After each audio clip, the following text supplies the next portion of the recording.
जय हिंद दोस्तों, आपका स्वागत है हमारे एजुकेशन प्लेटफॉर्म शिक्षा संगम 24 में। और जैसे कि कल की क्लास में आपने देखा था, हम बात कर रहे थे वैदिक सभ्यता या आर्य सभ्यता की। दोस्तों आइए आज बात करते हैं वैदिक सभ्यता की सामाजिक स्थिति के बारे में, आर्थिक स्थिति के बारे में, और राजनीतिक स्थिति के बारे में, और साथ ही बात करेंगे धार्मिक स्थिति के बारे में। तो आइए दोस्तों देख लेते हैं कि वैदिक सभ्यता एक ग्रामीण सभ्यता थी। वैदिक सभ्यता एक ग्रामीण सभ्यता थी, जबकि हमने हड़प्पा सभ्यता में देखा था कि हड़प्पा सभ्यता एक नगरीय सभ्यता थी, उसमें नगरों का विकास हो चुका था। उसके विपरीत वैदिक सभ्यता एक ग्रामीण सभ्यता थी, एक ग्रामीण संस्कृति थी। आइए दोस्तों बात करते हैं इसके सामाजिक जीवन के बारे में। तो सामाजिक जीवन के बारे में अगर बात की जाए तो वैदिक सभ्यता का जो समाज था वो पितृसत्तात्मक था।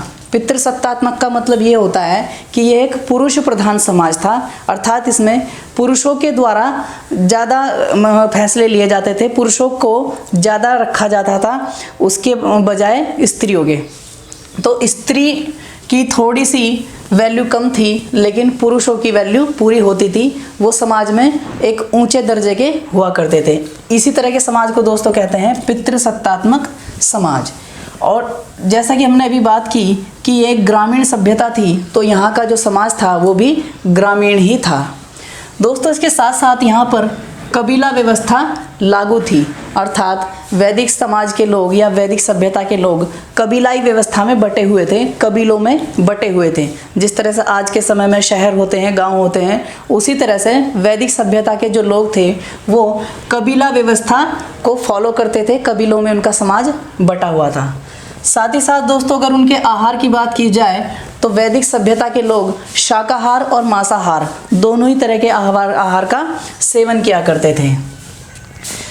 अगली बात देखते हैं दोस्तों कि इसमें संयुक्त परिवार व्यवस्था को फॉलो किया जाता था। वैदिक सभ्यता के लोग या वैदिक समाज के लोग संयुक्त परिवार में रहते थे, कंबाइंड फैमिली में रहते थे। आज के समय में जैसे एकाकी परिवार कुछ लोग हो गए हैं, और साथ ही साथ गांव में या बहुत से मतलब समाज के क्षेत्रों में आज भी संयुक्त परिवार देखने को मिल जाते हैं, जहां पर दादा दादी, माँ बाप, भाई बहन और सब के सब मिलकर एक ही घर में रहते हैं। तो इसी तरह की व्यवस्था वैदिक समाज में लागू थी। तो दोस्तों संयुक्त परिवार व्यवस्था लागू थी। इसके अलावा एक बहुत ही महत्वपूर्ण है, वर्ण व्यवस्था से वैदिक समाज चलता था। इसमें वर्ण व्यवस्था लागू थी। दोस्तों पिछली क्लास में हमने बात की थी, वर्ण व्यवस्था थी। तो वर्ण व्यवस्था में 4 तरह के वर्णों में समाज को डिवाइड किया गया था। और ये जो वर्ण व्यवस्था थी ये जन्म आधारित नहीं थी, बल्कि कर्म आधारित थी। मतलब जो जिस तरह का कर्म करेगा उसका वर्ण उसी तरह से डिसाइड किया जाता था। एग्जाम्पल के तौर पर अगर कोई पढ़ा लिखा व्यक्ति है, कोई धार्मिक अनुष्ठान करने वाला व्यक्ति है, तो उसे ब्राह्मण वर्ग में रखा जाता था। इसके अलावा जो व्यक्ति सेना में है, जो रक्षा कार्य में लिप्त है, उसको क्षत्रिय में रखा जाता था। और उसी तरह से जो व्यापारी लोग होते थे उन्हें वैश्य में रखा जाता था। और जो सर्विस सेक्टर में कार्य करते थे, जो सेवा के कार्यों में लगे हुए थे, उन्हें शूद्र कहा जाता था। लेकिन दोस्तों ये व्यवस्था हमेशा ऐसी नहीं रही। उत्तर वैदिक काल में ये व्यवस्था जन्म आधारित हो गई थी। जो कर्म आधारित व्यवस्था हुआ करती थी वो उत्तर वैदिक काल में, मतलब 1000 ईसा पूर्व से 600 ईसा पूर्व के बीच में, ये कर्म आधारित ना होकर जन्म आधारित हो गई थी। अर्थात जिसने जिस घर में जन्म लिया है, जिस वर्ण में जन्म लिया है, उसका वर्ण जीवन भर के लिए वही हो जाता था। ये हम आगे देखेंगे। इसके अलावा दोस्तों बाल विवाह, दहेज प्रथा, सती प्रथा या पर्दा प्रथा लागू नहीं थी। ये जो आज के समय में प्रथा है, जैसे दहेज प्रथा है, इस तरह की प्रथाएं वैदिक काल में या वैदिक सभ्यता में लागू नहीं थी, इनका प्रयोग नहीं होता था दोस्तों। लेकिन विधवा विवाह, दास प्रथा और नियोग प्रथा प्रचलित थी इस समाज में। देख लेते हैं इनके अलग अलग क्या है। दोस्तों विधवा विवाह जो एक बहुत ही अच्छी प्रथा है, इसको उस समय फॉलो किया जाता था। अगर कोई स्त्री विधवा हो जाती थी तो वो अपना दूसरा विवाह कर सकती थी।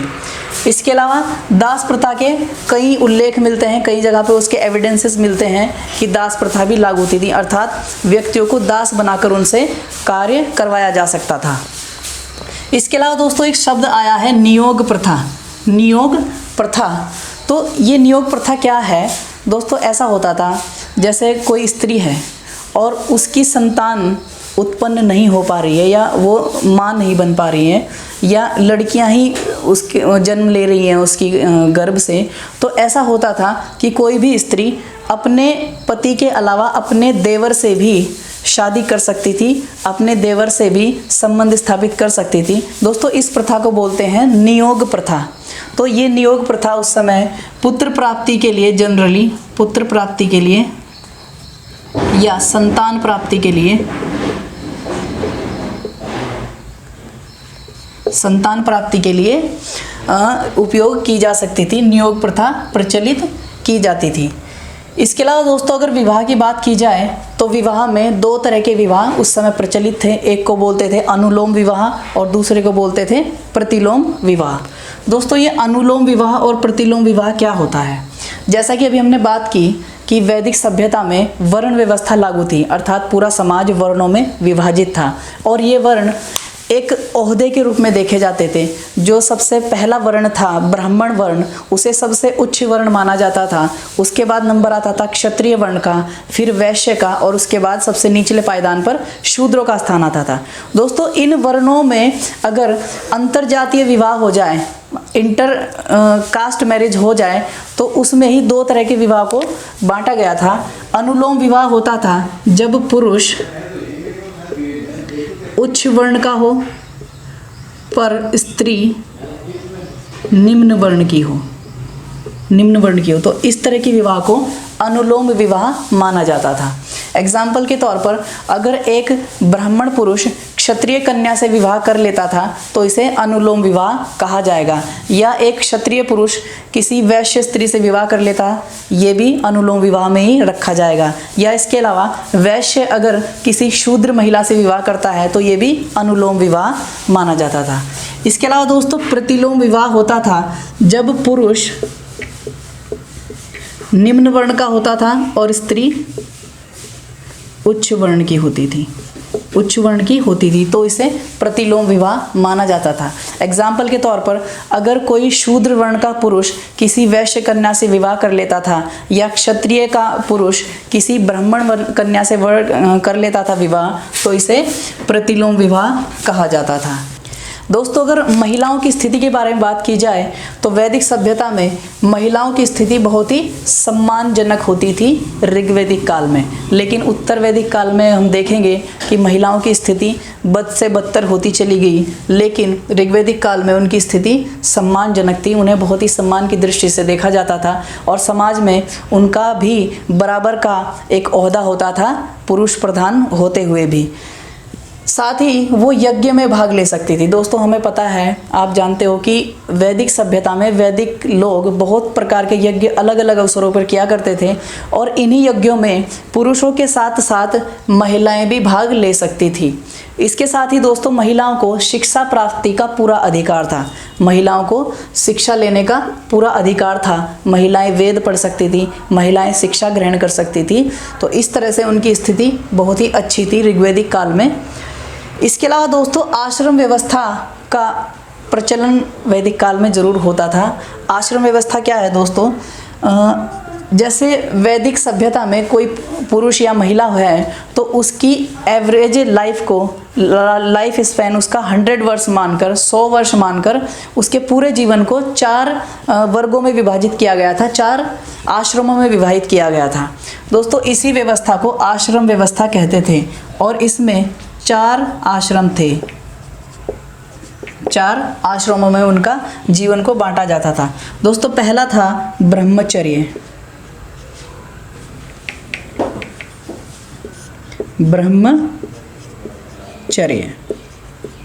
दूसरा था गृहस्थ, तीसरा था वानप्रस्थ और चौथा था संन्यास।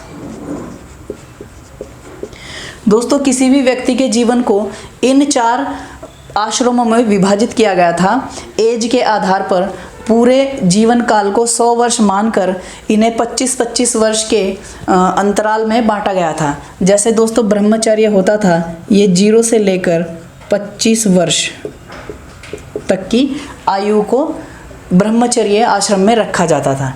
गृहस्थ आश्रम की अगर बात की जाए तो ये 25 वर्ष से लेकर 50 वर्ष तक माना जाता था।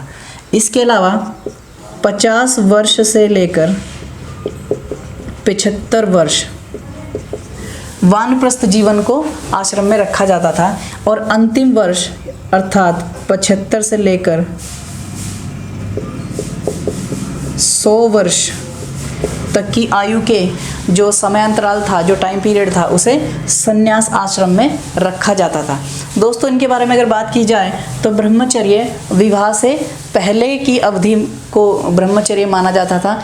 इस अवधि में किसी भी व्यक्ति का विवाह नहीं होता था और वो कुंवारा अर्थात ब्रह्मचर्य का पालन करता था। इसके अलावा जो दूसरा आश्रम है गृहस्थ आश्रम, ये विवाह के बाद शुरू होता था और इसी आश्रम को सर्वश्रेष्ठ आश्रम भी माना गया था, क्योंकि वैदिक सभ्यता में, वैदिक धर्म के अनुसार गृहस्थ आश्रम में कोई भी व्यक्ति तीनों ऋणों से मुक्त हो जाता है। ये 3 ऋण हम धार्मिक व्यवस्था में देखेंगे, पितृ ऋण, गुरु ऋण आदि। तीसरा जो आश्रम था वो वानप्रस्थ था, अर्थात गृहस्थ जीवन को छोड़कर मनुष्य वन में चला जाता था। संन्यास से जस्ट पहले की अवस्था ये होती थी और वहाँ जाकर रिसर्च वगैरह करते थे, जैसे जड़ी बूटियों की खोज आदि, तो इसे वानप्रस्थ आश्रम में रखा जाता था। लास्ट होता था दोस्तों संन्यास, अर्थात सारे सांसारिक जीवन को छोड़कर लोग संन्यास ग्रहण कर लेते थे और तपस्या वगैरह करने के लिए हिमालय या कहीं भी जंगलों में हमेशा के लिए चले जाते थे और मृत्यु पर्यंत, अर्थात मृत्यु तक वो वहीं पर इसी आश्रम में रहते थे। दोस्तों, आइए बात कर लेते हैं वैदिक सभ्यता में राजनीतिक जीवन की, कि वो किस तरह से वैदिक सभ्यता में राजनीतिक संगठन होता था। तो दोस्तों, अगर बात की जाए राजनीतिक संगठन की, तो वैदिक सभ्यता में पूरा समाज कुछ राजनीतिक संगठनों में बटा हुआ था, जो किस प्रकार हैं दोस्तों। सबसे छोटा होता था कुल, अर्थात परिवार। तो राजनीतिक जीवन की अगर बात की जाए तो वैदिक सभ्यता में सबसे छोटा जो संगठन माना जाता था उसे कहा जाता था कुल। ये किसी परिवार के जैसा माना जा सकता है। दोस्तों, इसका जो मुखिया होता था उसे बोलते थे कुलप, उसे कहा जाता था कुलप। कुल, बहुत सारे कुलों को मिलकर एक ग्राम का निर्माण होता था। ग्राम अर्थात जो ग्राम संगठन था, जो ग्राम इकाई थी, वो कुल से बड़ी इकाई थी। बहुत सारे कुल या परिवारों को मिलकर एक ग्राम का निर्माण होता था और इसका जो मुखिया होता था उसे बोला जाता था ग्रामणी। ग्रामणी। दोस्तों, कई ग्रामों को मिलाकर विश का निर्माण होता था। विश जो कई गांवों का एक समूह होता था, कई ग्रामों का समूह होता था, तो इस यूनिट को कहा जाता था विश। और दोस्तों, विश का जो मुखिया होता था उसे बोलते थे विशपति। विशपति। और कई विश्वों को मिलाकर एक जन का निर्माण होता था। जन। और दोस्तों, जन का जो मुखिया होता था वो होता था राजन। राजन या राजा इसको कहा जा सकता है। दोस्तों, आगे जाकर हम जब अभी महाजनपद काल पढ़ेंगे इसके बाद वाली क्लास में, तो बहुत सारे जनों को मिलाकर जनपदों का निर्माण हो गया था और ये हम अगली क्लास में पढ़ने वाले हैं। तो दोस्तों, संगठन की बात की जाए तो इसमें जो कुल होता था वो सबसे छोटा संगठन था। सबसे छोटा संगठन कुल होता था और जो ये जन था ये सबसे बड़ा था। दोस्तों, सबसे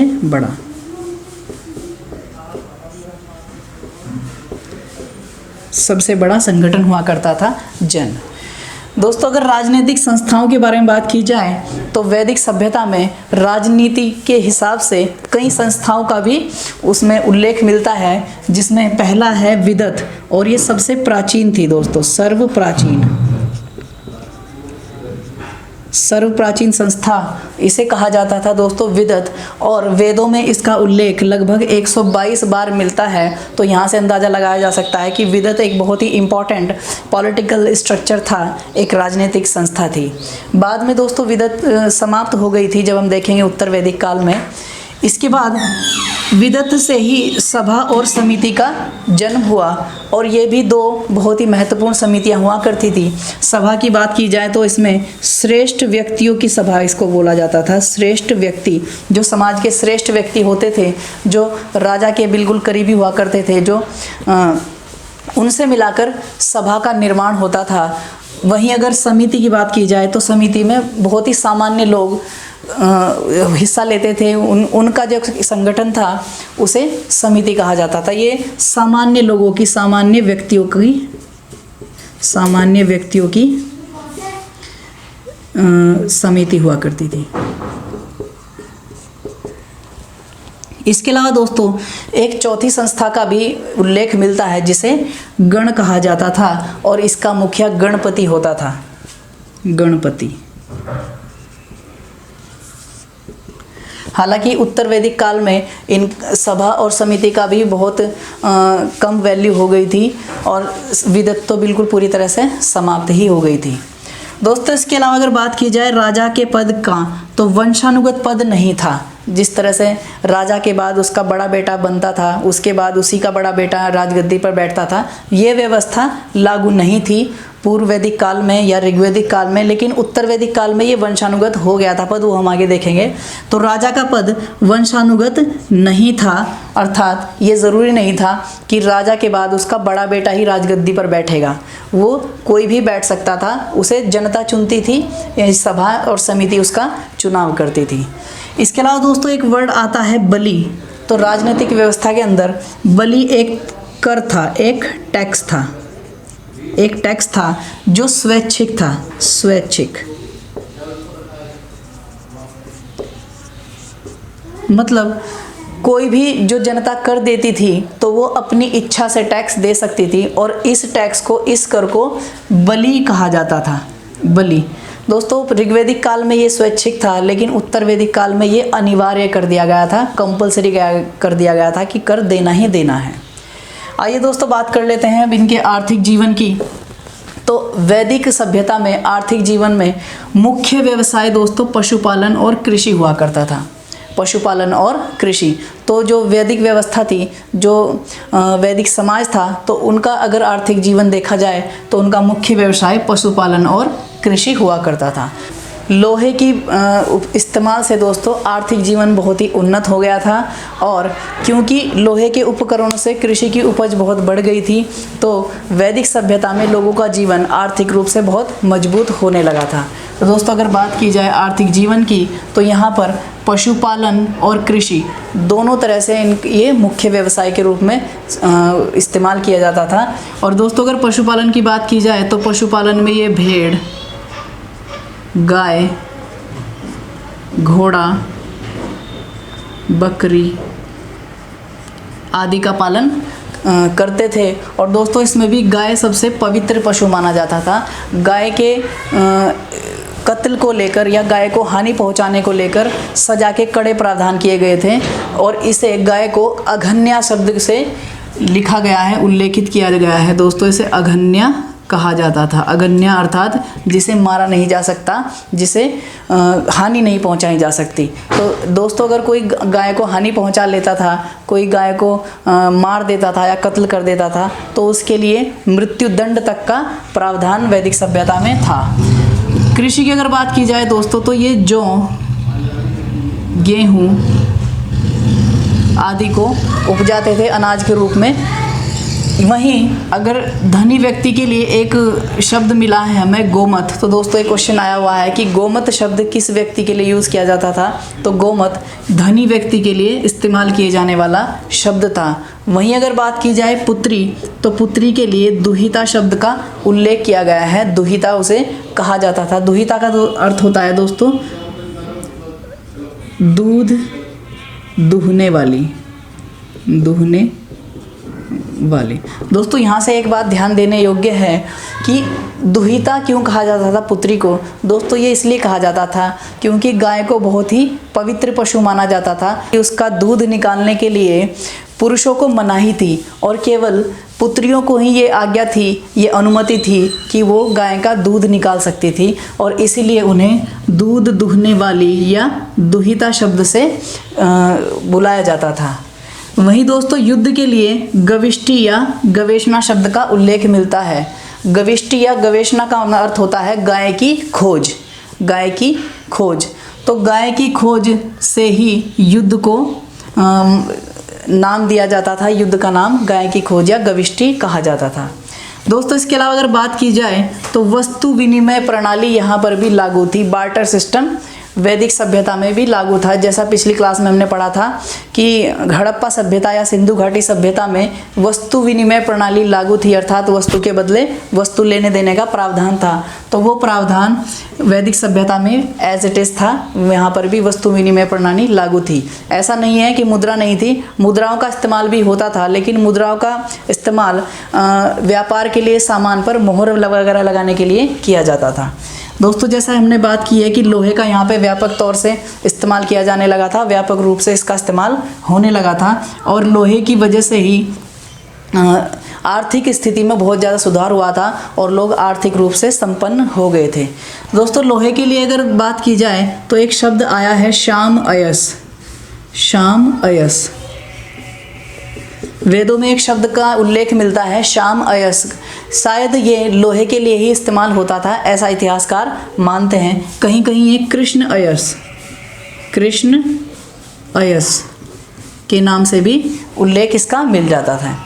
दोस्तों यहाँ पे क्योंकि लोहे की खोज हो चुकी थी तो हल का प्रयोग व्यापक रूप से कृषि कार्यों में किया जाने लगा था। लोहे के हल का उपयोग किया जाने लगा था। और दोस्तों ऐसा उल्लेख मिलता है कि हल को 8 बैल, 12 बैल, यहाँ तक कि 24 बैलों के द्वारा भी खींचा जाने का उल्लेख हमें मिलता है।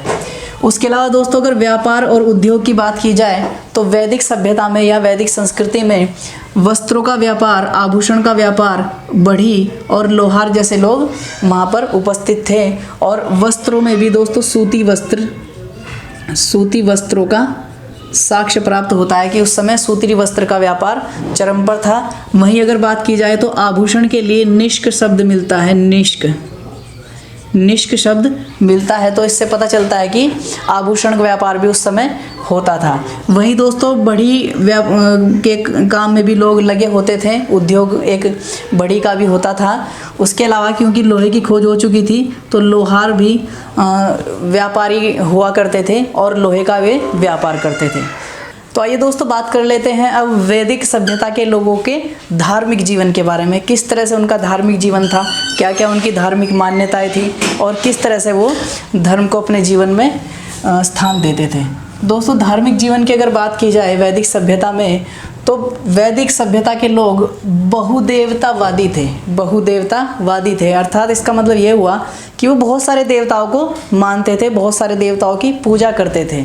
और लेकिन बहुदेवतावादी होने के बावजूद उनका विश्वास एकेश्वरवादी था। सिर्फ एक ही शक्ति में, एक ही सर्वोत्तम जो सर्वोच्च शक्ति है, एक ही ईश्वर में उनका विश्वास था, लेकिन फिर भी वो बहुदेवतावादी थे। और दोस्तों इनके जो देवता हुआ करते थे वैदिक सभ्यता में, जो देवता थे तो वो प्रकृति के रूप में देवताओं की पूजा करते थे। वो प्रकृति को ही देवताओं के रूप में पूजते थे, उन्हें मानते थे।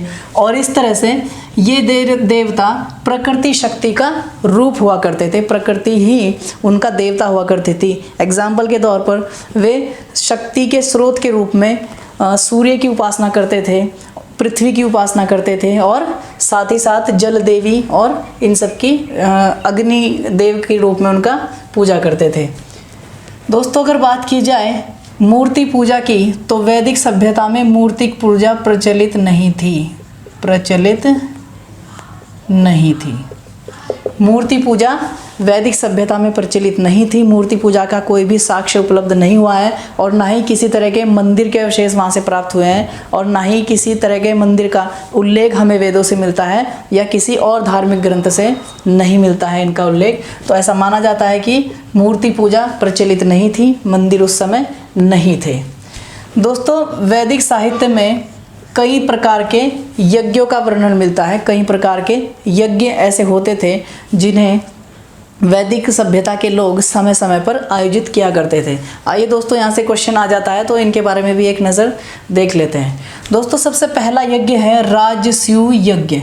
राजसूय यज्ञ तो इस यज्ञ को सिंहासन आरोहण के समय पर किया जाता था। जब कोई राजा, जब कोई शासक राजगद्दी पर बैठता था, उसका सिंहासन आरोहण होता था, तो उसी समय पर राजसूय यज्ञ का आयोजन किया जाता था। और दोस्तों इस यज्ञ का वर्णन ऐत्रेय ब्राह्मण में देखने को मिलता है। हम ब्राह्मण ग्रंथों की जब हमने बात की थी तो वहाँ पर हमने ऐत्रेय ब्राह्मण पढ़ा था। तो ऐत्रेय ब्राह्मण में ही सिंहासन आरोहण के समय राजसूय यज्ञ होने का प्रमाण हमें मिलता है, उसका उल्लेख मिलता है। और दोस्तों साथ ही साथ उसमें ये उल्लेख मिलता है कि इसके समय 24,000 गाय दान की जाती थी पुरोहित को। पुरोहित या यज्ञ को आयोजन करवाने वाला जो ब्राह्मण होता था, जो पुरोहित होता था, तो इस यज्ञ के अवसर पर उसे 24,000 गायें दान की जाती थी। तो ये थोड़ा सा इम्पोर्टेंट हो जाता है। इसलिए अगला यज्ञ देखें तो दोस्तों वाजपेय यज्ञ का आयोजन करने का उल्लेख भी हमें प्राप्त होता है। और इसका दोस्तों अर्थ होता है शक्ति का पान करना। वाजपेय का मतलब होता है शक्ति का पान करना। और ये शौर्य प्रदर्शन के रूप में यज्ञ किया जाता था। जो राजा होता था, जो शासक होता था, तो वो अपना शौर्य प्रदर्शन करने के लिए वाजपेय यज्ञ का आयोजन किया करता था। इसके अलावा दोस्तों मोस्ट इम्पॉर्टेंट है अश्वमेघ यज्ञ। तो इस यज्ञ का भी हमें वर्णन मिलता है वैदिक साहित्य में, अश्वमेघ यज्ञ। दोस्तों अश्वमेघ यज्ञ का अर्थ होता है घोड़े की बलि देना। अर्थात ये यज्ञ एक ऐसा यज्ञ था कि जिसमें एक शासक के द्वारा एक घोड़े को सजा संवार कर और बड़े क्षेत्र में छोड़ दिया जाता था। और उस समय 1 वर्ष तक वो घोड़ा उस क्षेत्र का विचरण करता था। और जहाँ जहाँ भी वह घोड़ा जाता था तो वहाँ वहाँ तक उस राजा का आधिपत्य माना जाता था, उस राजा का अधिकार माना जाता था। दोस्तों साथ ही साथ हमें वर्णन मिलता है कि इस घोड़े की रक्षा करने के लिए 400 चुने हुए योद्धाओं को रखा जाता था जो इस घोड़े की रक्षा करते थे। तो अगर किसी के क्षेत्र में ये घोड़ा चला जाता था और वहाँ के किसी शासक ने या वहाँ के किसी व्यक्ति ने उस घोड़े को पकड़ लिया, तो ये 400 चुने हुए योद्धा उनसे युद्ध करते थे और फिर उसकी रक्षा करते थे। दोस्तों ये घोड़ा 1 वर्ष तक स्वतंत्रता पूर्वक विचरण करता था और 1 वर्ष के बाद इस घोड़े को वापस लाया जाता था उसी राजा के पास जो इसे छोड़ता था। और अंत में इसकी बलि दे दी जाती थी, इसे कुर्बान कर दिया जाता था।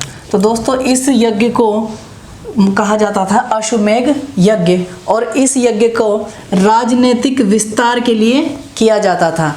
जो शासक होता था वो अपने राजनीतिक क्षेत्र को बढ़ाने के लिए, उसका विस्तार करने के लिए अश्वमेघ यज्ञ को किया जाता था। और दोस्तों इसके बारे में एक और उल्लेखनीय बात है, नोट करने वाली बात है कि बाद में इस यज्ञ की भर्त्सना की गई थी भगवान बुद्ध के द्वारा, गौतम बुद्ध के द्वारा, क्योंकि ये हिंसा का कार्य माना गया उनके द्वारा और वो अहिंसा के समर्थक थे। तो इसे बंद कर दिया गया था महाजनपद काल में, ये हम आगे आने वाले समय में पढ़ेंगे। लेकिन फिर उसके बाद मौर्य साम्राज्य के बाद पुष्यमित्र शुंग जी के द्वारा दोबारा इसको शुरू किया गया था। और पुष्यमित्र शुंग ने एक यज्ञ किया था अश्वमेघ यज्ञ। इसका भी हमें साक्ष्य प्राप्त होता है साहित्यिक स्रोतों से, वो हम आगे देखते हैं। दोस्तों इसके अलावा एक चौथा यज्ञ होता था अग्निष्ठोम यज्ञ। अग्निष्ठोम यज्ञ दोस्तों ये माना जाता है कि इस यज्ञ को भी शासक देवताओं को प्रसन्न करने के लिए आयोजित करते थे। जो उनके देवता हुआ करते थे तो उन्हीं की प्रसन्नता के लिए, उन्हें खुश करने के लिए अग्निष्ठोम यज्ञ का आयोजन किया जाता था। और दोस्तों इसमें भी पशु बलि दी जाती थी, पशु बलि का इसमें प्रावधान था, पशु बलि इसमें दी जाती थी।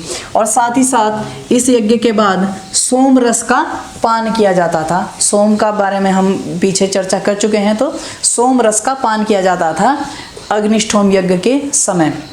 इसके अलावा दोस्तों अगर बात की जाए ऋग्वेद कालीन कुछ देवताओं के बारे में, तो ऋग्वेद में हमें बहुत सारे देवताओं का उल्लेख मिलता है कि उस समय किन देवताओं को पूजा जाता था, किन देवताओं को माना जाता था और वो किस प्रतीक के, मतलब किस प्रतीक को वो शो करते थे। दोस्तों अगर आकाश के देवताओं के बारे में बात की जाए तो आकाश के देवताओं में ध्योष, वरुण, मित्र, अश्विन और पूषण, ये 4 देवता और इनके अलावा और कई देवता थे। इन्हें मुख्य रूप से आकाश के देवता के रूप में पूजा जाता था, आकाश के देवता के रूप में इन्हें माना जाता था। दोस्तों पूषण की अगर बात की जाए तो उत्तर वैदिक काल में ये शूद्रों के देवता हो गए थे। इससे पहले अगर ऋग्वेद काल की बात की जाए तो इन्हें पशुओं का देवता माना जाता था। पशुओं को ये रिप्रेजेंट करते थे, पशुओं के देवता को। इसके अलावा अगर बात की जाए दोस्तों अंतरिक्ष के देवताओं की, तो अंतरिक्ष के देवताओं में इंद्र, पर्जन्य, प्रजापति और यम, इन्हें माना जाता था मुख्य रूप से। दोस्तों अगर बात की जाए पृथ्वी के देवताओं के बारे में, तो पृथ्वी के देवताओं को माना जाता था वैदिक युग में सबसे महत्वपूर्ण अग्नि, उसके बाद सोम, फिर बृहस्पति और फिर सरस्वती। ये दोस्तों मुख्य देवता थे जिन्हें वैदिक साहित्य में जिनका वर्णन मिलता है। तो अग्नि का जिक्र लगभग 200 बार आया है।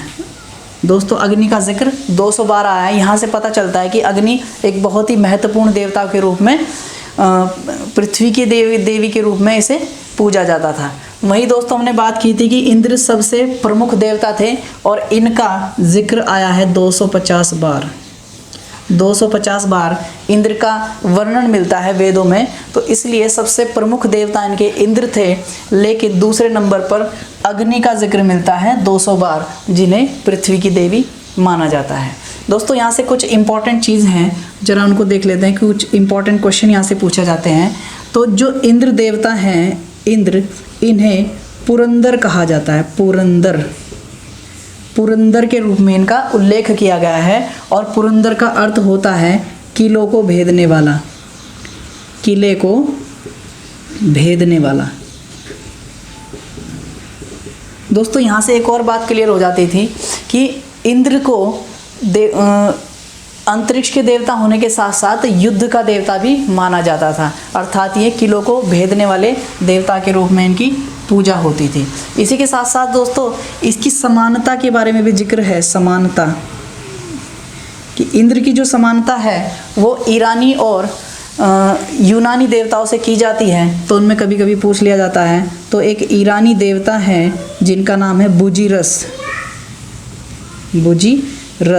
तो ईरानी देवता बुजीरस से इंद्र की समानता होती है, सिमिलर होती है। साथ ही साथ एक यूनानी देवता से भी इनकी समानता होती है और वो है ज्यूस।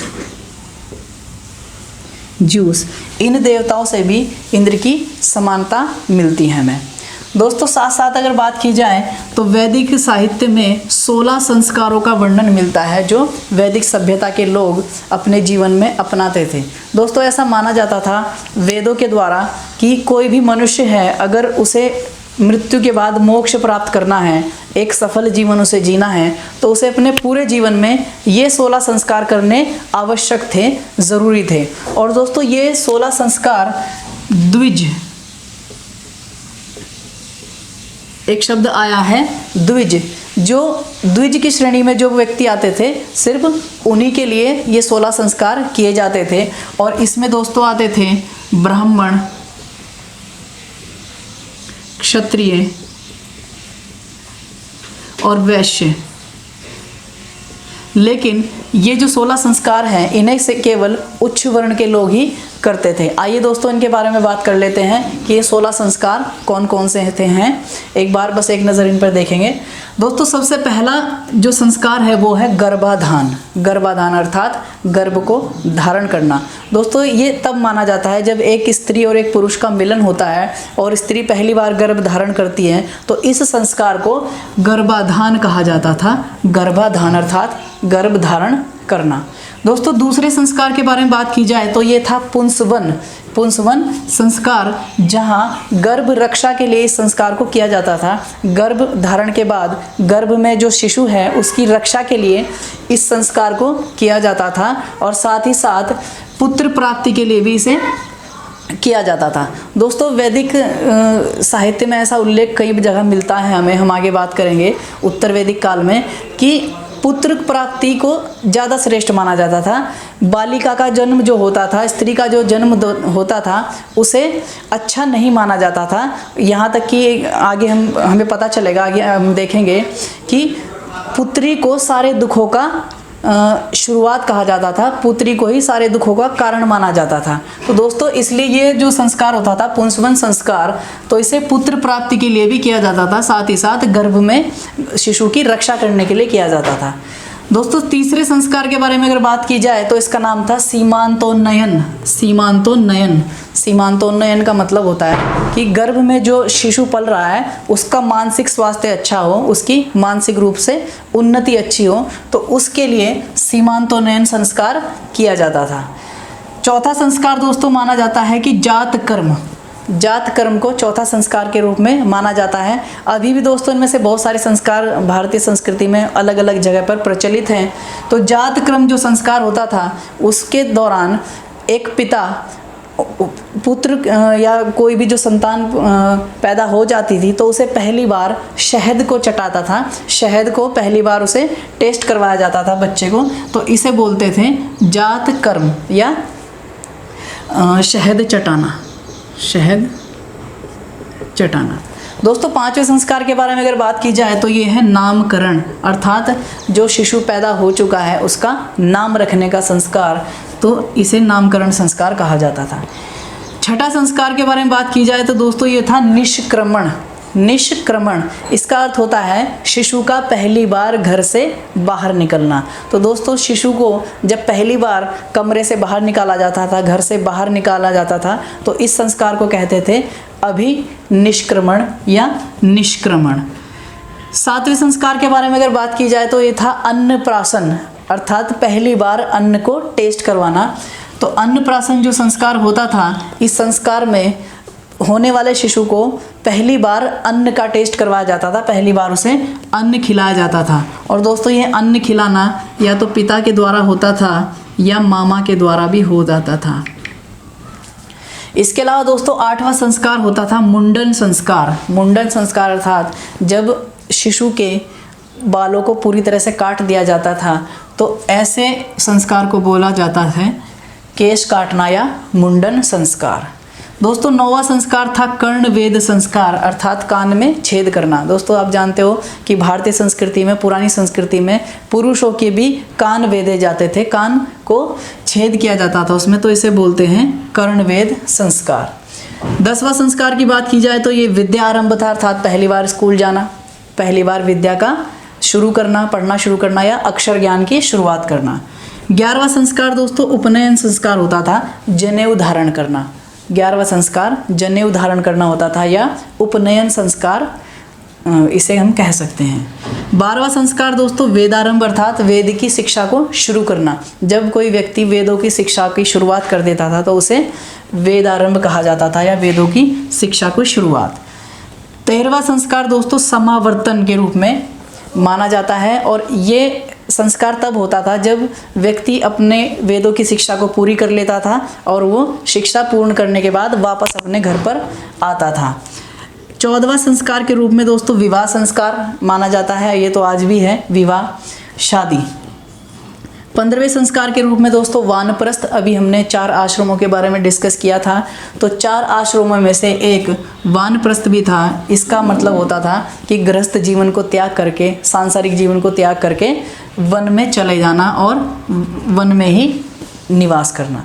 दोस्तों 16वां संस्कार अंतिम संस्कार होता है या अंत्येष्टि, जिसे मृत्यु के बाद किया जाता था, अर्थात शव को अंत्येष्टि कर देना, उसका उसे जला देना या दफना देना, जैसा भी हो। तो अंतिम अंत्येष्टि अंतिम संस्कार माना जाता है, या दाह संस्कार के नाम से भी ये कई जगह आपको मिलेगा।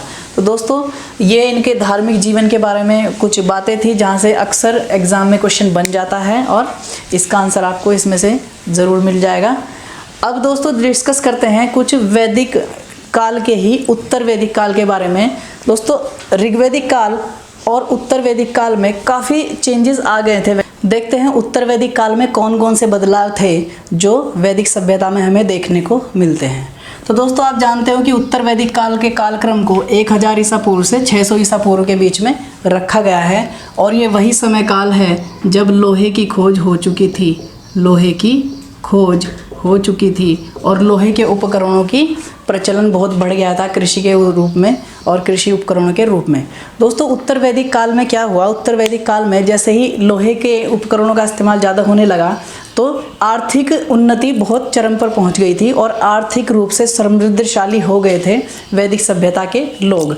और जब आर्थिक रूप से समृद्धशाली हो गए थे तो कहीं ना कहीं एक पावर कैप्चरिंग की शुरुआत यहाँ से हो जाती है और इसी प्रकार जो समाज था वो 4 वर्णों में विभाजित हो जाता है और शक्तिशाली और कम शक्तिशाली लोगों का उदय यहाँ से हो जाता है। और कहीं ना कहीं देखिए कुछ चेंजेस क्या क्या वहाँ पे हमें देखने को मिलते हैं। दोस्तों पहला चेंजेस हमें देखने को मिलता है, पहला बदलाव हमें देखने को मिलता है कि जो जन थे, जन हमने अभी थोड़ी देर पहले डिस्कस किया था कि जन एक सामाजिक और एक राजनीतिक संगठन था।